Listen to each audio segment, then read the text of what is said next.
কথায় বলে না, আপনের থেকে পর ভালো আর পরের থেকে জঙ্গল ভালো। এই কথাগুলো মানে আপনি তখনই বুঝতে পারবেন যখন আপনার কাছের মানুষগুলো আপনারই সাথে বেইমানি করবে। আমি কিন্তু আবার কারো বদনাম করতেছি না, তবে আমার কথাগুলো যদি কারো ক্যারেক্টারের সাথে মিলে যায় সেটা তার সমস্যা, আমার না। তো যাই হোক, আমি চলে আসলাম আমার কাজে। এখানে কই মাছগুলো খুব সুন্দর করে কেটে বেছে ধুয়ে নিয়েছি। এগুলো এখন নুন হলুদ দিয়ে লবণ দিয়ে ভাজি করে নিব। কই মাছ খেতে কিন্তু খুবই মজা, কিন্তু এটা কুটতে যে কি কষ্ট সেটা যারা আমরা কুটি তারাই ভালো জানে। একদম অবস্থা খারাপ হয়ে যায় হাতের। তো যাই হোক, দেশি কই মাছগুলো খেতে কিন্তু একটু বেশিই মজা। এগুলো যেহেতু চাষের কই মাছ তাই খেতে এত বেশি মজা না, তারপরেও একটু ভাজি করে ভালোভাবে রান্না করলে খেতে ভালোই লাগে।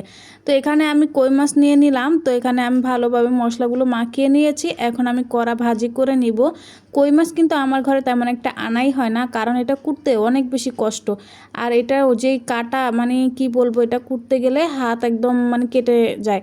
তো এই মাছগুলো কুটতে আমার অনেক কষ্ট হয়েছে, যেহেতু জেতা জেতা ছিল মাছগুলো। তো এরপরে কিন্তু এই যে রান্নায় চলে আসি। আজকে কিন্তু কই মাছ টমেটো দিয়ে ভুনা করব।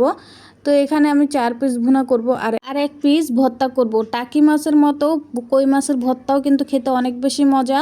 মানে কই মাছটার ভর্তা কিন্তু আপনারা একদিন খেয়ে দেখতে পারেন, খুবই ভালো লাগে, টাকি মাছের মতোই লাগে।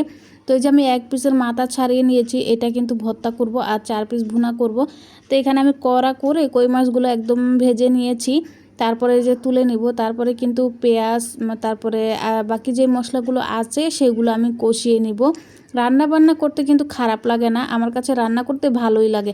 কিন্তু রান্নার আগে যে জোগাড় করতে হয়, মানে প্রস্তুতি নিতে হয়, কাটা বাছা ধোয়া, সেগুলো করতেই কেন জানি বিরক্ত লাগে আর অনেক সময় লাগে। আর সব কিছু গুছিয়ে গাছিয়ে নিয়ে আসলে কিন্তু রান্না করতে তেমন সময়ও লাগে না। রান্না জিনিসটা আমরা মেয়েরা কম বেশি সবাই পছন্দ করি করতে, কিন্তু ওই যে ঝামেলাটাই বেশি। তো যাই হোক, এখানে কিন্তু মাছ ভাজাগুলো হয়ে গেছে। তো পেঁয়াজগুলো হালকা একটু ভেজে নিয়েছি। তারপরে এখানে রসুন বাটা দিয়ে দিলাম। তারপরে বাকি গুঁড়া মশলাগুলো দিয়ে দিব।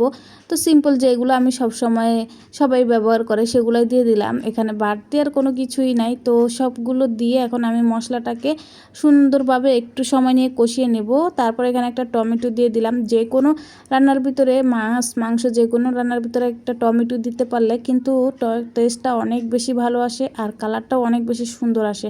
যদিও শীতকালে টমেটোগুলো অনেক বেশি মজা, মানে সিজনাল টমেটোগুলো কিন্তু খেতে বেশি মজা। এই তো আর কিছুদিন পরেই শীতকাল চলে আসবে আর মজার মজার সব শাক সবজি পাওয়া যাবে। শীতকালে শাক সবজিগুলো খেতে দারুণ মজা, তাই না? তরতাজা ফ্রেশ থাকে একদম। এই শাক সবজিগুলো কিন্তু খুবই মজা লাগে খেতে।